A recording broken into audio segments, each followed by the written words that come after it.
Canadian driver.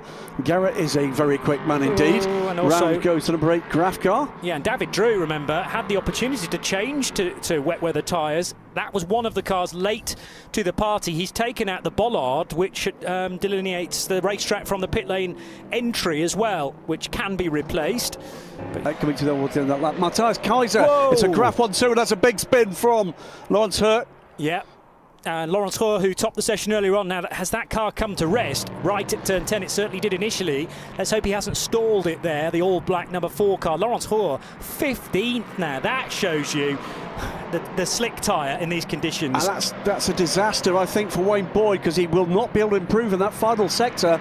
And then the big gap of 1.8 back to that line of cars led by Sally Jolic. So Jolic's third, Lafont fourth, and a big spin and a huge accident at turn 3.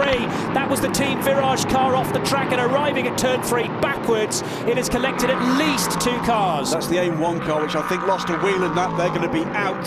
On fire as well. Villorba Corsa car. Driver's briefing. Eduardo Freitas and his staff sit down with all the drivers. It is compulsory to attend that, and you will be fined if you don't. As there's a touch, and off goes the 15 car, and there's a second contact with the number 9. It's a machine of Rory Penton, who'd been lining up Mikey Bennett for a pass for the whole of the previous lap, pretty much. They'll be looking to head forward. There's a trouble there behind. That's the number 3 car. That's Jim McGuire. Jim McGuire took the car over from Andrew Bentley at the first pit stop, and Jim has lost it in a very similar fashion, I think, to Rob Hodes at turn 3. The car identical. Switched, yes. He didn't get the second spin in the other direction, but did he brake on the curb there? I wonder if the left-hand side, the left-hand side of the car was on the curb as he braked there. See again here. This is the number 6 in the middle, and just a tag, wasn't it, to the back of the 24 car. Just the faintest of contact, but I also think because Nick Adcock was leaping on the brakes in an effort not to run into the back of the car in front, and maybe too much brake pedal has pitched the car into a spin as well. Going for a move on Duncan Cameron, so it was for the 3rd place, and coming out of the corner, caught too much curb, and the car very quickly rotated, but there was no contact. So that will. Which part of the track is this? Turn 3 again. Exit of turn 3, too much right foot for James Allen. A bizarre moment there, but we have seen mistakes through the years at that corner, because if you catch the exit in the wrong angle, beg your pardon, I was reading the graphic and it was being slowed off. It was contact for Manuel Maldonado, who went for a move on the inside of the 60 Ferrari. Who's at the wheel of that? Giorgio Sernagiotto. It is. A very good point.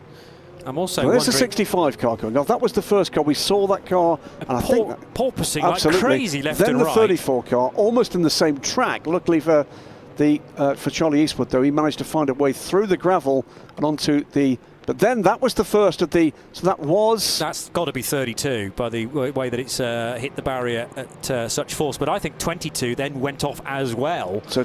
and didn't hit the tyres quite as heavily. Tom Gamble, therefore, was able to return to the track. But so much steering input for Ryan DL in the Edex Sport car. Yeah. Couldn't get the car turned at turn 7. A man of his experience. But once you're aquaplaning, that really is it. And you've got to wish that you're not.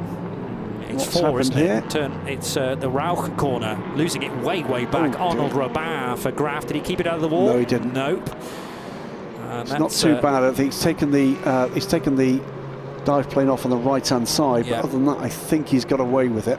The old Österreich ring. Taking a traditional line, and that was they lost that very early, didn't they? That's a mark of how little grip there is here. Neatly done, though, actually, Felipe Laza. Just needed a couple of cones, really, to then spin backwards Absolutely through. Right. Stunt. From this battle, what we're looking at here is this Drew's moment. That's a spin for... Four? The 4. Yes. It's the 4 car for DKR Engineering. It's not been